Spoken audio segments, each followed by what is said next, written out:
ഇന്നത്തെ തിരുവചനം സങ്കീർത്തനങ്ങളുടെ പുസ്തകം 68:15 മുതൽ 19 വരെ. ബാശാൻ പർവ്വതം ദൈവത്തിൻ്റെ പർവ്വതം ആകുന്നു. ബാശാൻ പർവ്വതം കൊടുമുടികളേറിയ പർവ്വതമാകുന്നു. കൊടുമുടികളേറിയ പർവ്വതങ്ങളെ, ദൈവം വസിപ്പാൻ ഇച്ഛിച്ചിരിക്കുന്ന പർവ്വതത്തെ നിങ്ങൾ സ്പർശിച്ചു നോക്കുന്നത് എന്ത്? യഹോവ അതിൽ എന്നേക്കും വസിക്കും. ദൈവത്തിൻ്റെ രഥങ്ങൾ ആയിരമായിരവും കോടി കോടിയുമാകുന്നു. കർത്താവ് അവരുടെ ഇടയിൽ.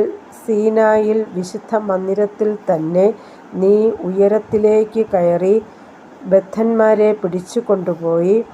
യാഹ് എന്ന ദൈവം അവിടെ വസിക്കേണ്ടതിന് നീ മനുഷ്യരോട് മത്സരികളോട് തന്നെ കാഴ്ച വാങ്ങിയിരിക്കുന്നു.